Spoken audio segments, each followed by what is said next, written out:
You were not told the whole story, not by accident, not through some innocent oversight by a well-meaning Sunday school teacher who ran out of time before getting to the good parts.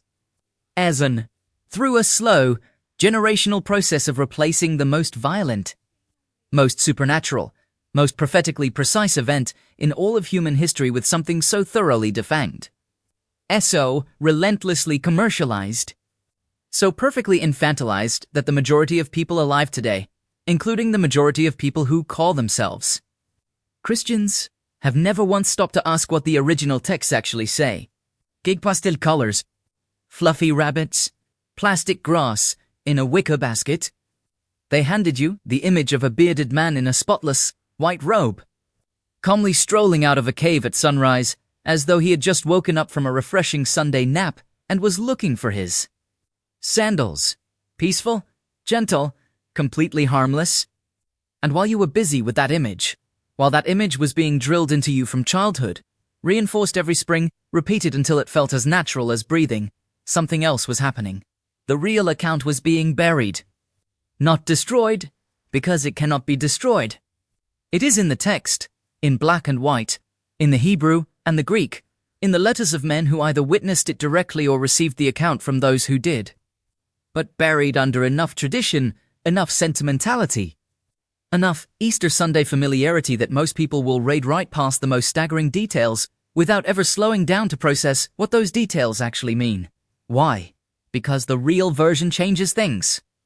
Because, when you read what the original texts actually say, when you follow the thread from Exodus to Isaiah 2, Ezekiel to the Gospels to the letters of Peter and Paul, you will find yourself looking at a 72-hour window in human history that is so far outside the boundaries of ordinary experience that the only two options left are: either this is the most important thing that has ever happened, or it is the most elaborate lie ever constructed.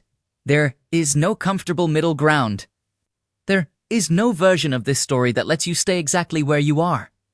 Today, we are going back to the source. No filter, no sentiment, no tradition for its own sake. Just the text, the prophecy, and the event that split human history permanently in two. This is the Passover they don't teach you. Here is what we are going to cover, and here is why each piece matters. First, we are going back to Egypt. To the original Passover. To a night most people think they understand because they watched a movie about it once. But there is a detail buried in the original Hebrew of Exodus chapter 12 that almost no one talks about, the identity of the entity that actually executed the judgment that night. It was not God, walking door to door like a supernatural exterminator. The text names a specific being with a specific name and a specific assignment. Understanding who the Mashit was changes everything about how you read the Passover, and by extension, everything about how you read the crucifixion. Second, we are going to talk about the beings Scripture actually describes as the guardians of the heavenly realm, and we are going to look at them through the lens of the original texts, rather than through the lens of 15 centuries of religious art that systematically replaced terrifying creatures with decorative cherubs. By the time we are done, the word angel will mean something very different to you than it did when you started watching this. Third, we are going to examine what Ezekiel describes in chapter 1, a passage that the prophet himself could barely put into words. That caused him to collapse face down, and that reads less like a religious vision and more like a man desperately trying to describe something he has absolutely no vocabulary for. These are the oponym, and their role at the crucifixion is directly connected to one of the most physically inexplicable events of that afternoon. Fourth, we are going to go to where Jesus went during the 72 hours his body was in the tomb. Peter gives chapter 3 verse and he does not dwell on it. He mentions it almost in passing, as though his readers already know the context.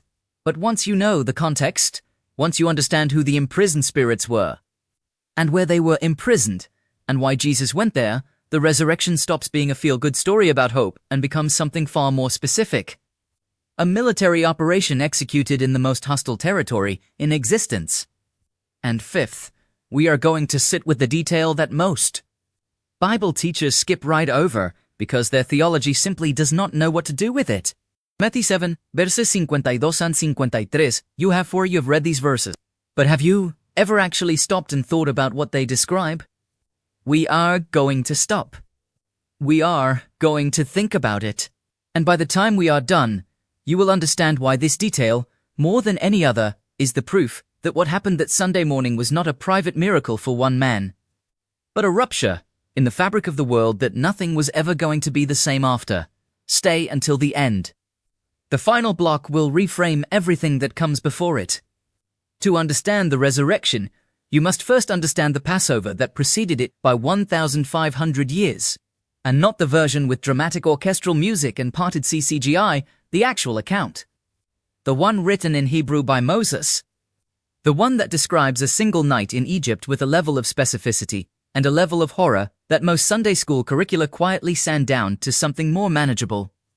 Go back to Egypt, the most technologically and militarily dominant civilization on Earth. A population of enslaved people who had been in bondage for 400 years, and a series of plagues that had been systematically dismantling the most powerful nation in the known world, one plague at a time.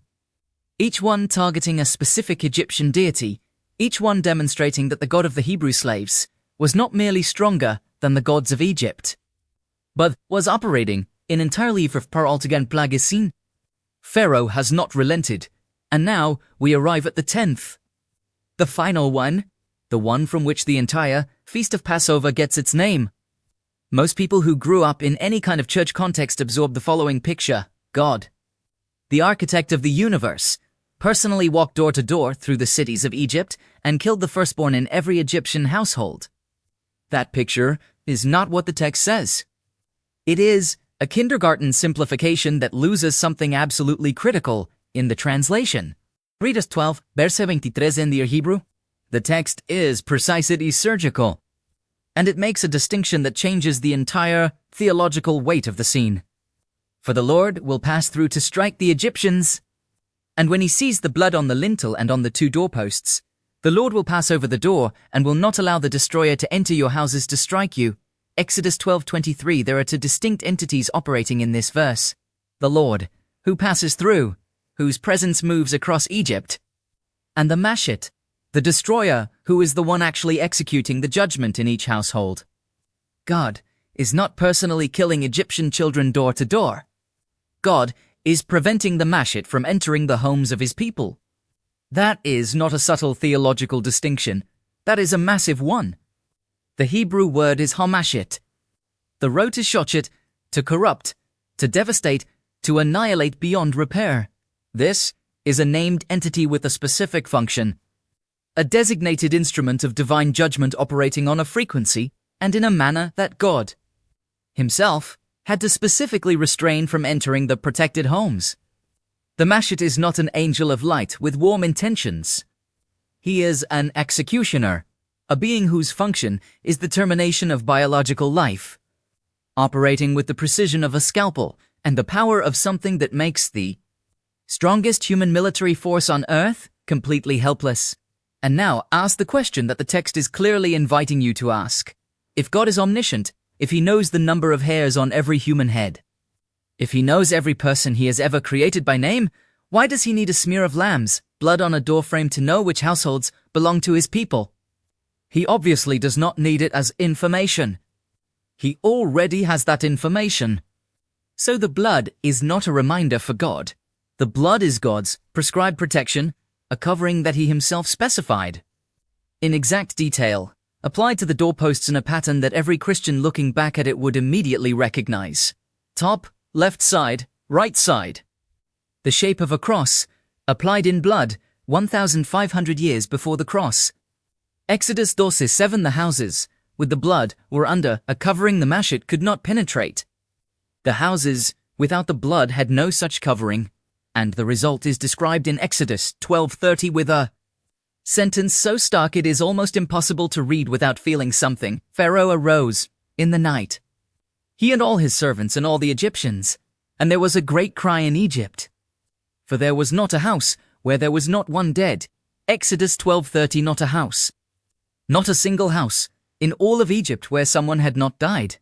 Now set aside for a moment whatever emotional response that sentence produces in you and think about what that sound would have been. Anentire nation the most screamers scrive the middle of the night. Nolting battle in Ephra homes with their children. The sound that came out of Egypt that night is what Exodus calls a great cry, the same Hebrew word used for the cry of the oppressed. The sound that rises to heaven from human suffering so acute that it demands a response. That sound, on that night, was the sound of Egypt. And while that sound was rising from every house in Egypt, on the other side of the blood-marked doors, Israel was standing ready to leave. Exodus 12:11 gives the picture. This is how you are to eat it, with your cloak tucked into your belt, your sandals on your feet and your staff in your hand. Eat it in haste. It is the Lord's Passover. Exodus 12:11, sandals on, staff in hand, cloak tucked in, ready to move at a moment's notice. Because outside, in the dark, the destroyer was still passing through, and the only thing standing between them and what was happening in every Egyptian household was the blood on their door. This is where Passover comes from. Not from warmth and celebration and spring flowers. From blood and terror, and a night when the most powerful nation in the ancient world was brought to its knees in a matter of hours, by a force it had no capacity to resist or comprehend. From a protection prescribed by God, applied by faith, that the forces of destruction could not penetrate. That is the foundation. That is the first layer of the pattern, because the same logic, blood as prescribed covering, death as the force that cannot penetrate the covered, will play out again 1,500 years later.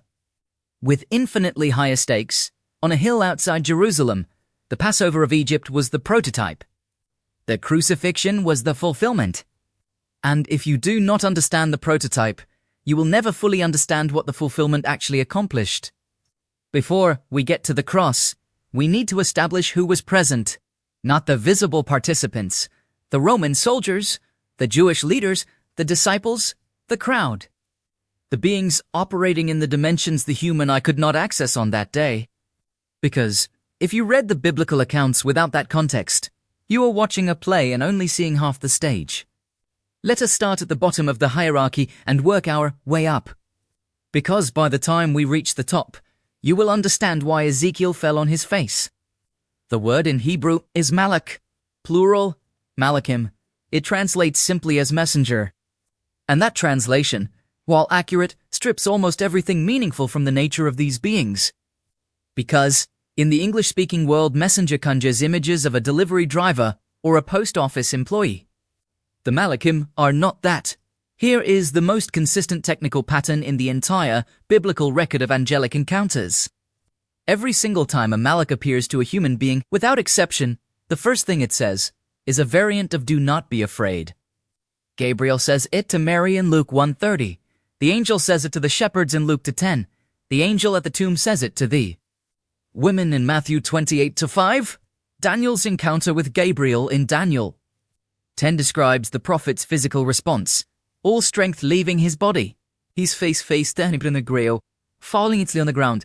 Daniel 10:8-9 convention. It is not a greeting formula like hello or good morning. It is an operational instruction directed at a human body that is currently in the process of shutting down from terror. The appearance of these beings, even in their most accessible, most human-seeming form, produces a visceral, involuntary collapse in the human nervous system. Not because the beings are threatening or hostile, simply because what the human body is encountering is so categorically outside the range of its normal experience that its default response is shut down. Fight or flight, except that neither is available because the human in question is already on the floor. The book of Hebrews tells us in chapter 13 verse 2 that some people have entertained angels without knowing it. Hebrews 13:2. This is possible because the malachim can present themselves in perfectly convincing human form, so convincingly that they are indistinguishable from ordinary people. They walk among us. They interact with the physical world. In 1 Kings 19:5, one of them touches Elijah physically, prepares food for him, and tells him to eat twice, because the journey ahead is going to be too much for him without the strength the food provides. 1 Kings 19:5-7 physical touch. Physical food. A being of a higher order operating in the material world with complete naturalness. On Sunday morning, who did Mary Magdalene find at the empty tomb? John 20:12 says to angels in white. sitting where Jesus' body had been, one where the head had been, one where the feet had been. John 20:12 to Malachim, present as witnesses. But present also as the first point of contact between the invisible world where the resurrection had just occurred and the visible world that needed to receive the information. Now, the stone. Matthew 28:2 records that an angel of the Lord descended from heaven, rolled the stone from the entrance, and son italiano. Matthew 28:2 to the stone weighed, by most estimates, somewhere between 1 and 2 tons. Rolled back by a single being, who then sat on it? The Roman soldiers guarding the tomb, and these were professional soldiers, not hired security. But hardened legionaries assigned to a specific guard detail saw this and collapsed as though dead. Matthew 28:2-4. Matthew 28:2 for the standard explanation for why the stone was moved is that it was to let Jesus out. That explanation does not survive contact with the rest of the text.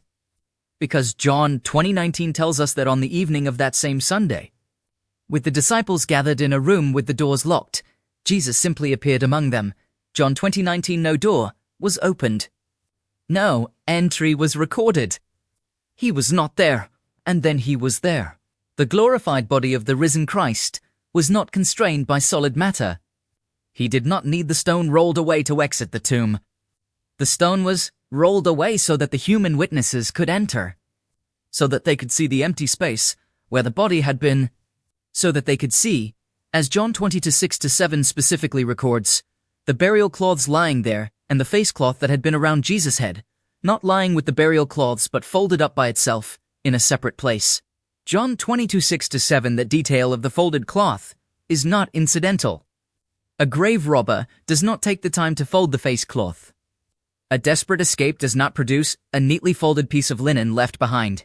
The deliberate folding is a signal. The tomb was not escaped from. It was vacated on purpose, and the purpose included leaving behind evidence that would be unmistakable to anyone who entered with eyes to see. The Malachim at the tomb were functioning in accordance with a legal principle embedded in the Torah from Deuteronomy 19:15. Every matter must be established by the testimony of 2 or 3 witnesses. Deuteronomy 19:15 to angels. 2 legal witnesses in the framework of the law that governed Israel, confirming that what had occurred was valid and complete. They were not there to help Jesus. They were there to document the transition on behalf of a higher court than any human institution. But they were the outermost layer of a presence that extended far deeper. While they were speaking to the women in the garden, something else was assembled in the dimensions that human eyes could not reach. And to understand that, we need to move up the hierarchy. One level up in the hierarchy of Scripture's heavenly beings, and things become significantly more disturbing. This Sarim, the Hebrew root is Saraph. It means to be on fire, to be, is their name, not a description of their character or their passion for God, their name. They are defined by burning. Isaiah encounters them in chapter 6. He is in the temple, the physical structure in Jerusalem that represented the meeting point between the human world and the divine presence. And then something happens. The veil between the visible and invisible is pulled back, and what Isaiah sees in verses 1 through 7 is one of the most technically precise and simultaneously most overwhelming encounters with the heavenly realm in the entire Bible. In the year that King Uzziah died, I saw the Lord, high and exalted, seated on a throne, and the train of his robe filled the temple. Above him were seraphim, each with 6 wings. With 2 wings they covered their faces. With 2 they covered their feet, and with 2 they were flying. And they were calling to one another, Holy, holy, holy is the Lord Almighty. The whole earth is full of his glory. Isaiah 6:1-3, 6 wings, to covering the face, to covering the feet, 2 in constant flight. The devotional interpretation that the covered face represents reverence, the covered feet represent humility, is probably accurate. But notice what it also tells you about the nature of these beings. They are so bright, so radiantly present, that even they must contain themselves in the presence of what they serve. The covered face is not just reverence. It is the restraint of a glory so intense that its unfiltered expression would be destructive to everything around it. The sound they produce is not music in any conventional sense. Isaiah 6:2-4 says, At the sound of their voices, the doorposts and threshold shook, and the temple was filled with smoke. Isaías 6:4. The physical structure of one of the most solidly built buildings in the ancient world vibrating at its foundation in response to the voices of these beings. They are not singing for aesthetic pleasure. They are emitting at a level and with a power that the material world around them cannot absorb without being physically altered. And what is Isaiah's response when he sees them? Not wonder, not peaceful spiritual awe, immediate, total collapse. Woe to me! Iam ruinev. For I am a man of unclean lips, and I live among a people of unclean lips, and my eyes have seen the King. The Lord, Almighty. Isaiah 6:5. The prophet is convinced in that moment that he is about to die. He is not performing humility for an audience. He is reacting to the raw recognition that he is a finite creature that has just come into sudden, unmediated contact with something that is categorically not finite, and that his own nature, in its current state, is not compatible with surviving that contact. One of the seraphim responds by doing something that can only be described as emergency spiritual recalibration. It takes a live coal from the altar with a pair of tongs and touches it to Isaiah's lips. Isaiah 6:6-7. Not to punish him, to prepare him, to bring his capacity into a range where he can hear what God is about to say. Carry the commission he is about to receive, and leave the temple alive. The coal is not symbolic. It is an intervention. A material act performed by a non-material being on a material body in order to bring the two into compatibility. Now, bring this to the Garden of Gethsemane. The night before the crucifixion, Peter draws his sword and cuts off the ear of the high priest's servant. Jesus tells him to put the sword away. And then he says something that most readers absorb as an expression of willing surrender and miss the staggering weight of. Do you think I cannot call on my Father, and he will at once put at my disposal more than 12 legions of angels? Matthew 26-53. 12 legions. A Roman legion was approximately 6,000 soldiers. 12 legions is 72,000 beings of this class, not the Malachim. Not the most accessible and human-seeming layer of the heavenly hierarchy, but beings powerful enough that a single one of them, in 2 Kings 19:35, killed 185,000 Assyrian soldiers in a single night. 2 Kings 19:35, 72,000 of them, assembled, ready, positioned within calling distance, and choosing not to act because the plan required the cross. And the plan was not going to be interrupted by anything, including the instinct of the disciples to resist, or the willingness of heaven's armies to respond. The restraint at Gethsemane is not passivity. It is the most precise exercise of divine authority in human history, the authority to allow what was necessary to happen when every force in the universe was available and ready to prevent it. Now, we come to the class of beings that requires the most deliberate mental effort to see clearly. Because the image that has been put in place over centuries of Western religious art is so thoroughly lodged in the cultural imagination that reading the actual biblical description almost feels counterintuitive. You have to actively fight the picture you already have in order to receive the picture the text is actually drawing. The cherubim. What do you see when you hear that word? Almost certainly round-faced, pink-cheeked, winged infants, soft, harmless, decorative, the kind of image that appears on Valentine's Day cards and nursery murals. That image was constructed, largely through Renaissance and Baroque religious painting. Over a period of several centuries, it is one of the most consequential acts of artistic misdirection in the history of Western culture, not because the artists were malicious, but because the effect was to make it permanently difficult for ordinary people to take the biblical cherubim seriously as what the text actually describes them as being. Wichistis, Ezekiel chapter 10 verse 14, chimeric beings of terrifying complexity, for faces simultaneously, not for faces they rotate through, not for masks they wear in succession, but for faces present at once, each oriented to a different cardinal direction, so that no angle of approach exists from which they are not already facing you. Ezekiel 10:14, the face of a man, the face of a lion, the face of an ox, the face of an eagle, for entirely different faces, present on a single being, simultaneously, permanently oriented outward in 4 directions at once. Each of the cherubim had 4 faces. One face was that of a cherub, the second the face of a man, the third the face of a lion, and the fourth the face of an eagle. Ezekiel 10:14 they have 4 wings. Under the wings, human hands are visible. Ezekiel 10:8 and then a tail that the Renaissance version of a cherub completely eliminates. Their entire bodies, their backs, their hands, their wings are covered in eyes. Not a few decorative eyes, covered in eyes. Ezekiel 10:12, their entire bodies, including their backs, their hands and their wings, were completely full of eyes, as were the 4 wheels. Ezekiel 10:12 eyes that do not close. Eyes that do not blink. Eyes operating in 360 degrees simultaneously. Processing information from every direction at once, never going dark, never resting. These are the beings that guard the things God has designated as sealed. That is their function in every context where they appear in Scripture. When Adam and Eve are expelled from Eden in Genesis 3:24, it is the cherubim who guard the entrance with a flaming sword that rotates in every direction. Genesis 3:24 not a gentle guardian asking visitors not to enter. Cherubim, with a blade of fire turning continuously, posted at the gate of the tree of life, which is the gate of access to immortality. The cherubim are the guardians of the threshold between what humans can access and what is sealed until the terms of access are met.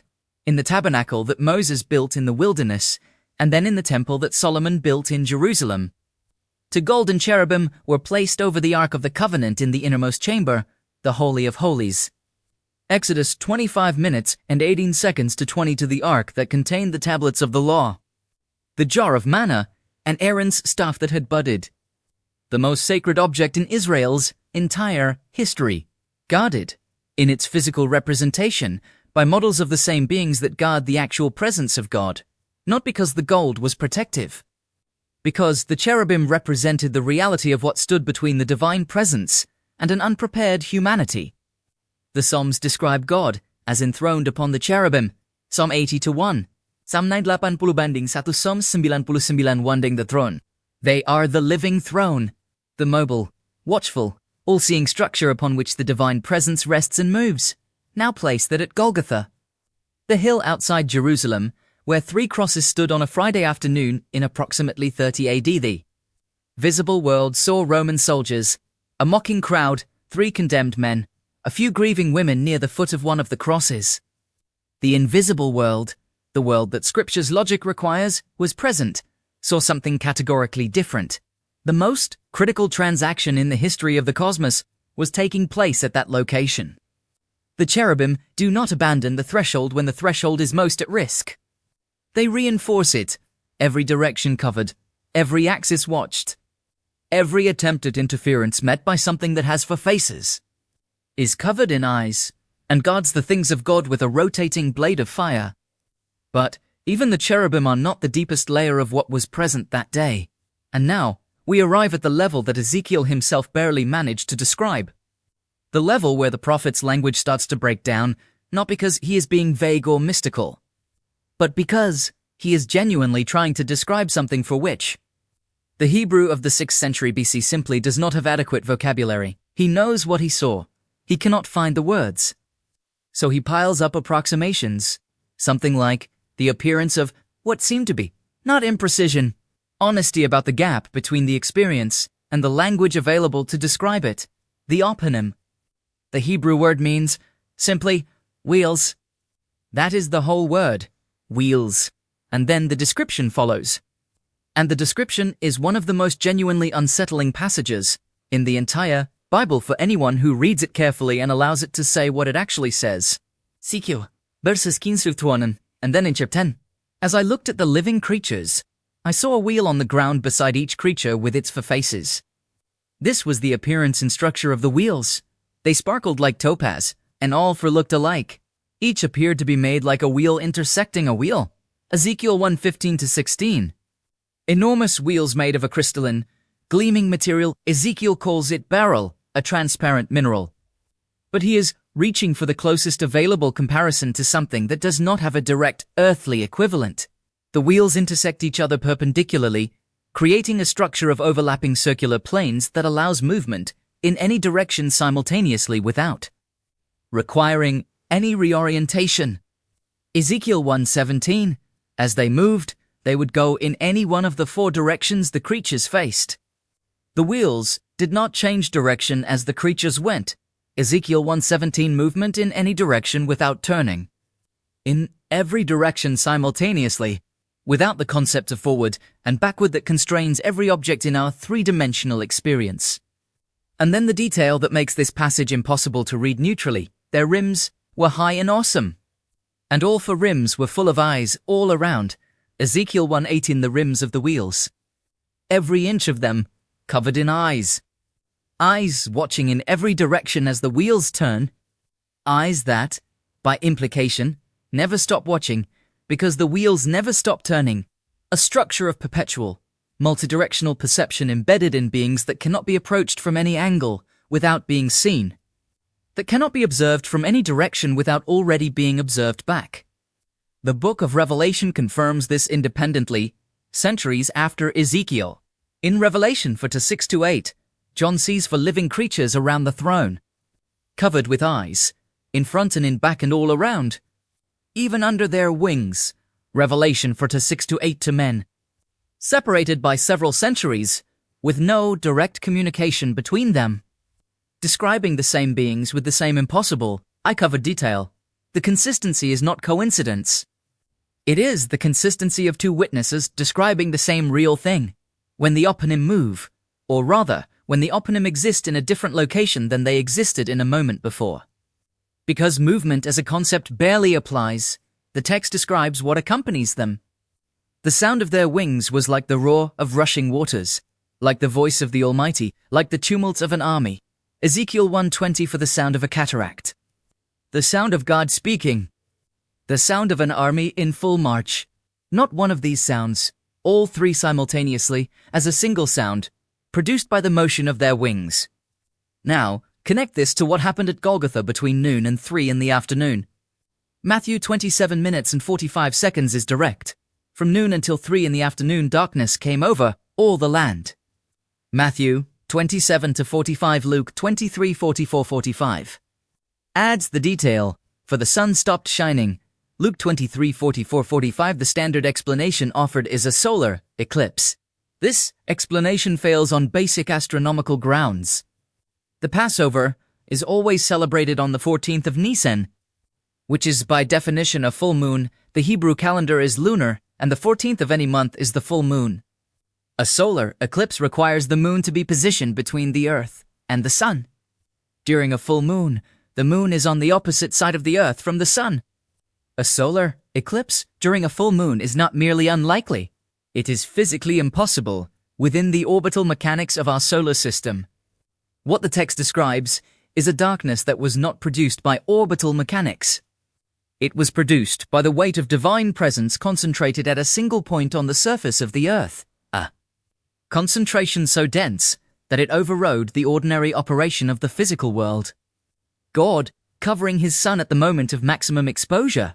The same God who covered Israel's homes with prescribed blood on the night of the original Passover was now covering the hill of the crucifixion with darkness.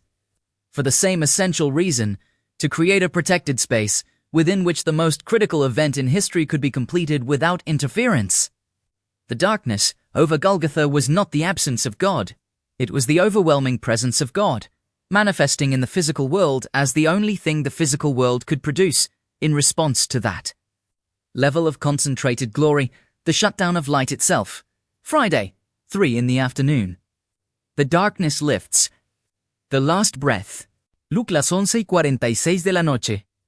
With a clarity that makes the restraint of the language almost unbearable, Jesus called out with a loud voice, "Father, into your hands I commit my spirit."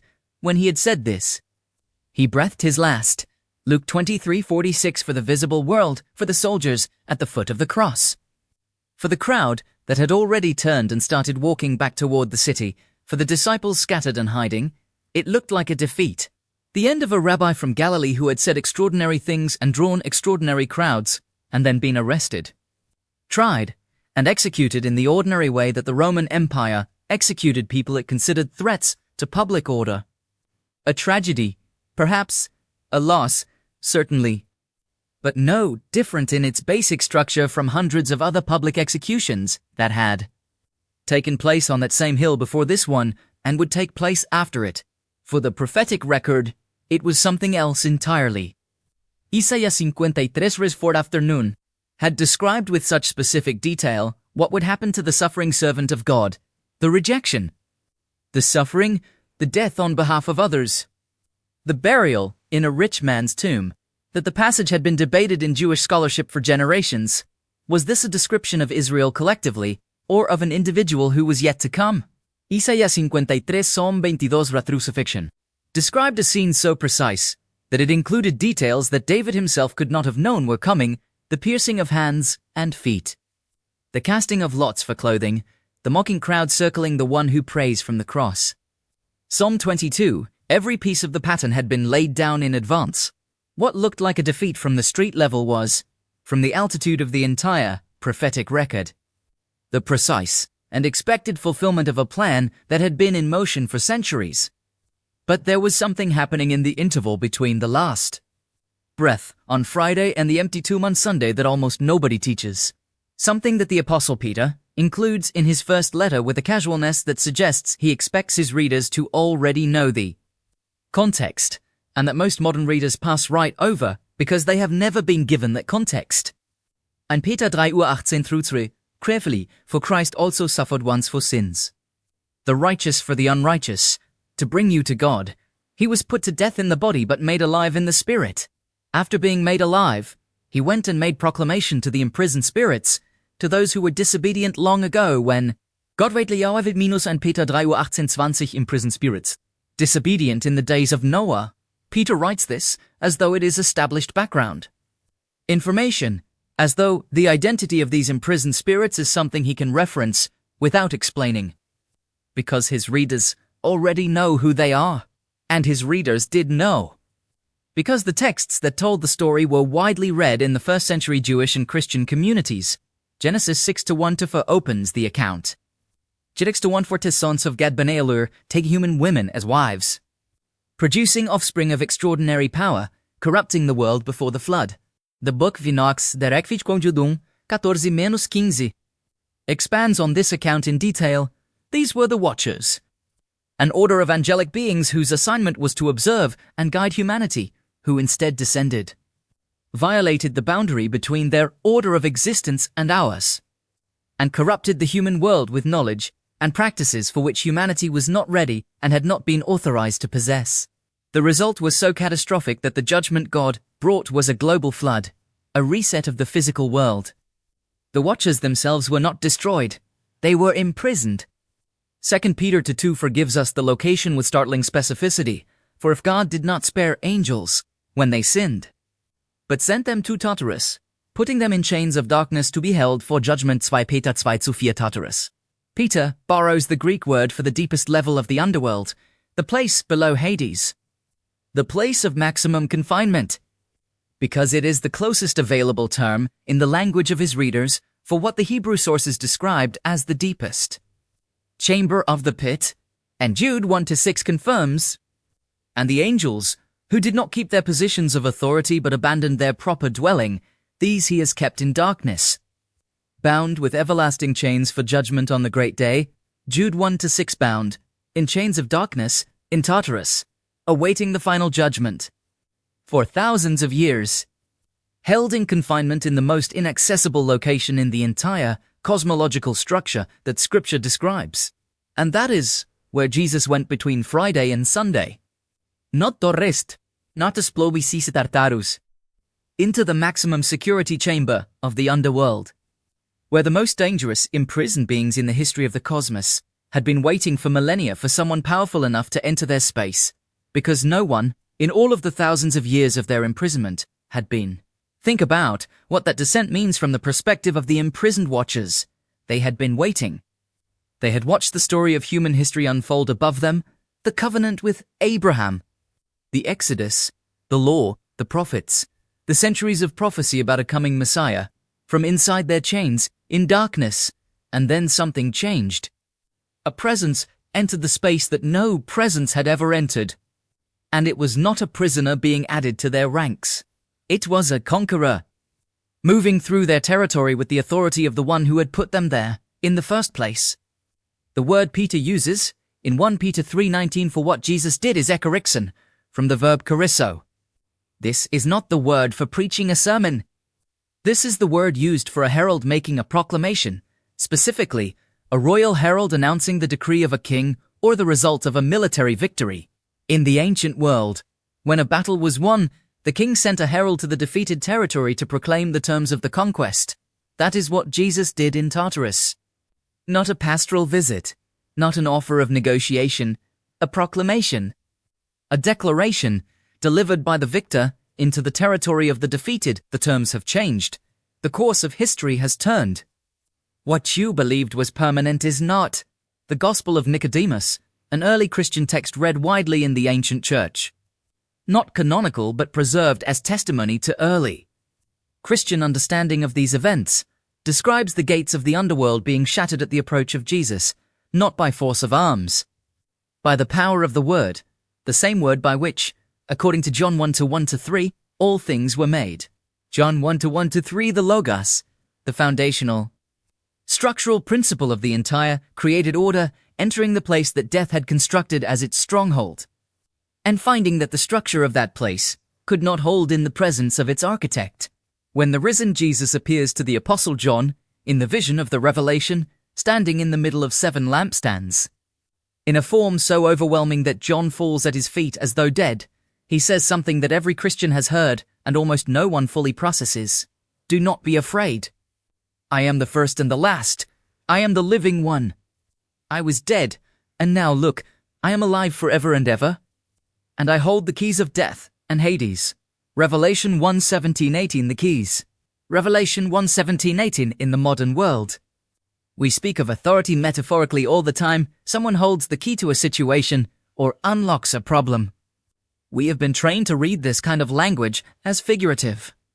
But in the ancient world, the world in which the revelation was written, the world in which every person who first heard these words lived, a key was not a metaphor for abstract authority. It was the most concrete possible symbol of actual, enforceable control over an actual gate or vault. Whoever held the key controlled the access. Period. Isaiah 22:22 makes this explicit in the context of human governmental authority. God says of Eliakim, I will place on his shoulder the key to the house of David. What he opens, no one can shut, and what he shuts, no one can open. Isaiah 22:22 holding the key is not holding an idea. It is holding real, practical, physical world authority over a specific domain. Jesus uses the same image in Matthew 16:19. Speaking to Peter, I will give you the keys of the kingdom of heaven. Whatever you bind on earth will be bound in heaven, and whatever you loose on earth will be loosed in heaven. Matthew 16:19. Keys, binding, loosing, the language of actual authority over actual access. So, when the risen Christ stands in front of John and says, I hold the keys of death and Hades, he is saying something precise and concrete. Not that he has a generally positive attitude toward the question of mortality. Not that he is symbolically hopeful about the afterlife. He is saying that he holds, in his possession, the keys, the authority, the governing controls over the gates of death and the domain of the dead. He went in. It took them. He came back with them. Hosea had prophesied this in chapter 13 verse 14, with words so specific that Paul quotes them centuries later as the announcement of exactly what the resurrection accomplished. Where, O death, are your plagues? Where, O grave, is your destruction? Hosea 13:14 Paul echoes this in 1 Corinthians 15:55 as the cry of the victor at the moment of resurrection. Where, O death, is your victory? Where, O death, is your sting? 1 Corinthians 15:55, not a rhetorical question about the general state of theological affairs. A taunt directed at a defeated enemy whose primary weapon, death, has just been stripped from its hands by the person it thought it had destroyed.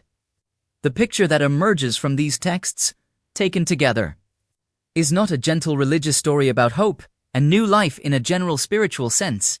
It is a picture of a precisely planned, precisely executed operation against the deepest structure of the curse, that had held humanity since the fall, the same curse that the Passover blood in Egypt had temporarily covered, house by house, family by family, night by night, was now being addressed at its source.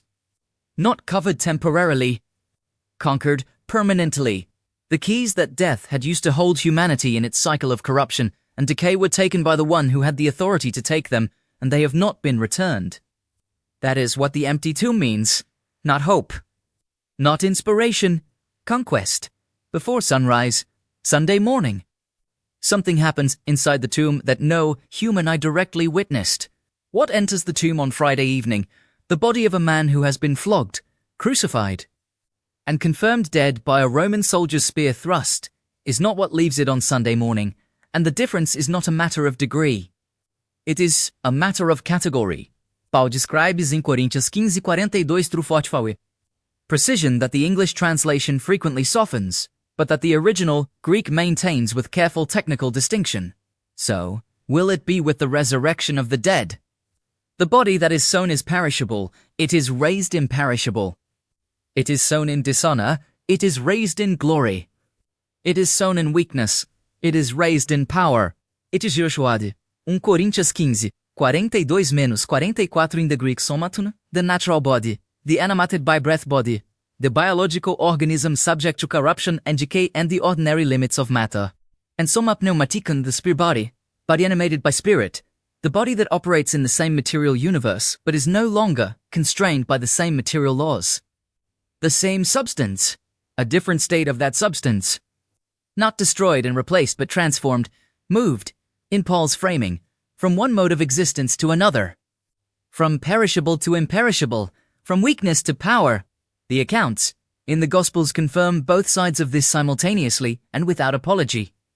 On the one hand, Thomas touches the wounds in John 20:27. John 20:27, Jesus eats broiled fish in front of his disciples in Luke 24:42-43. Luke 24:42-43, he is physically present.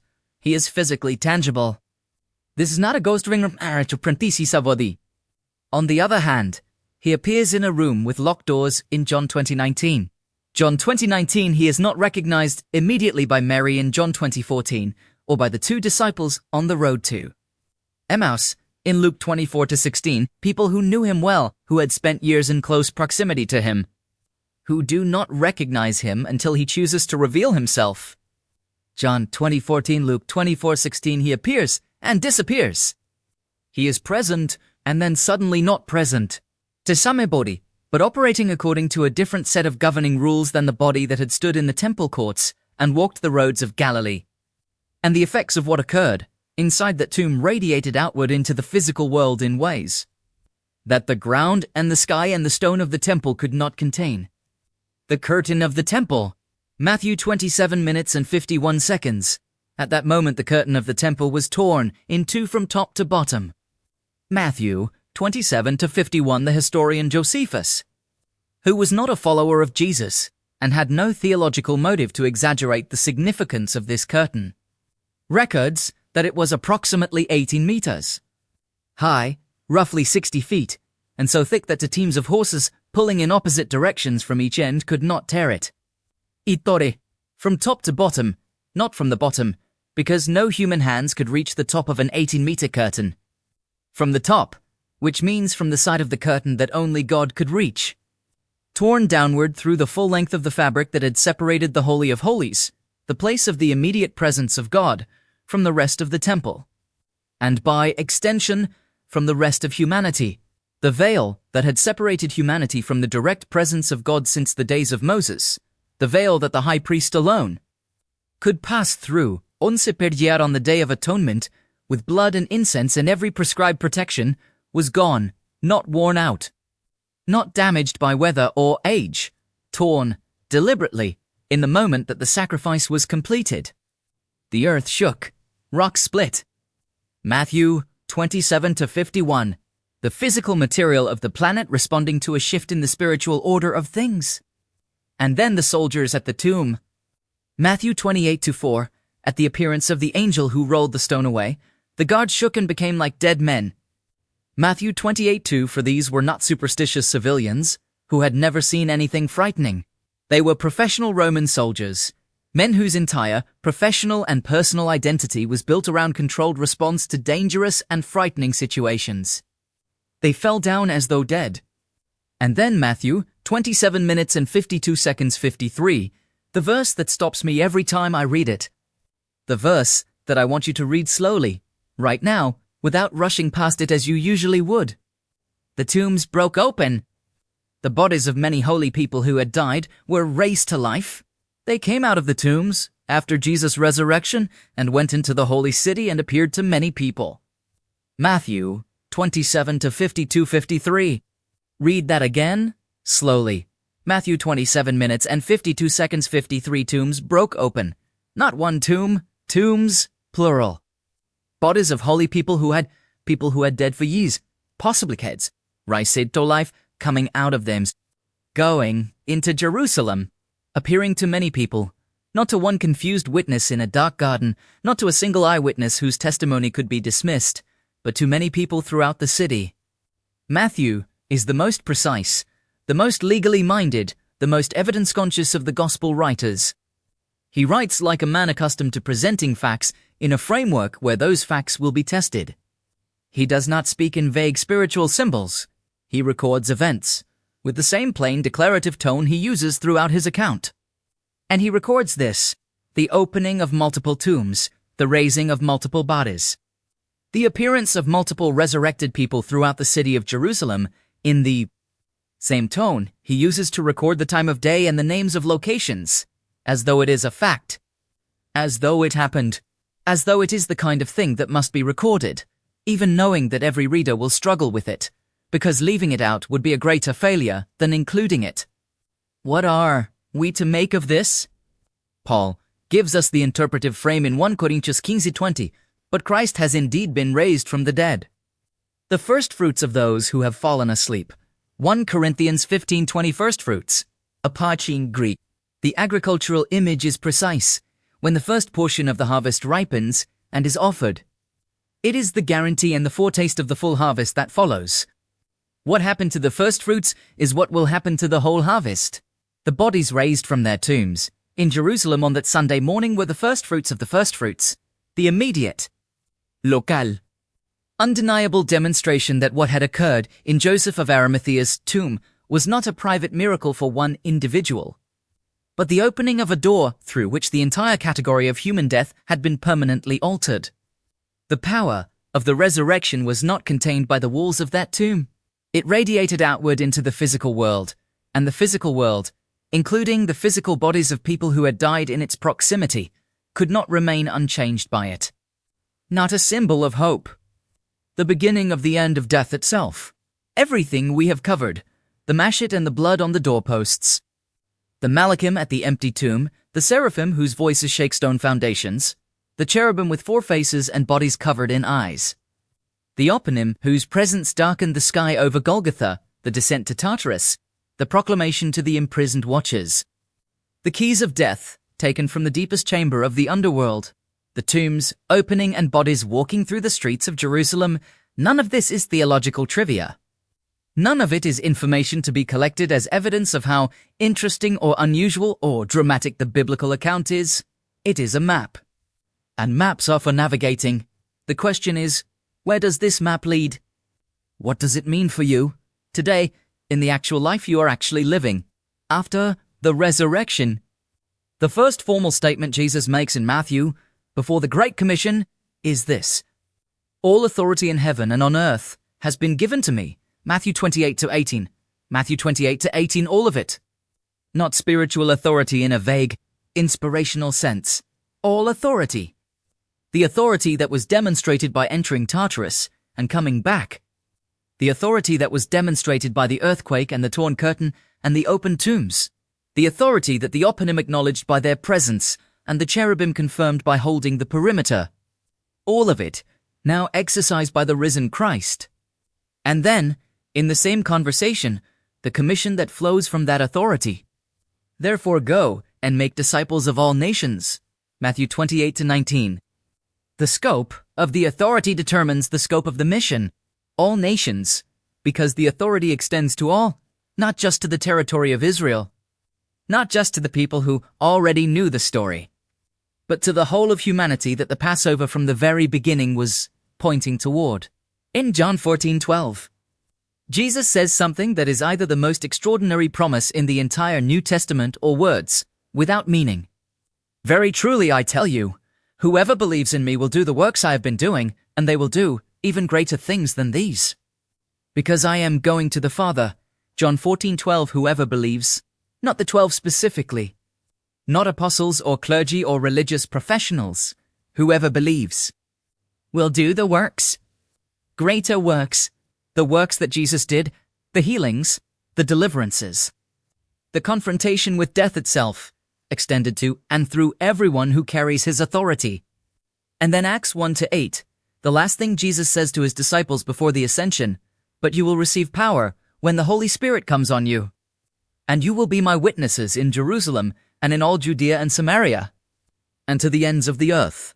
Acts 1-8. Power. The Greek is dynamis, the same root from which the English word dynamite is derived. Not comfort, not encouragement, not a sense of spiritual warmth. Power, the kind that produces the effects described in the book of Acts, which reads, frankly, less like a record of polite religious activity and more like a continuation of the account we have been tracing through this entire video. Acts 2:1-4, Pentecost. The promised Spirit arrives, with the sound of a rushing wind that fills the entire building and tongues of fire that rest on each of the people gathered there. The one alone, or alononichoftim.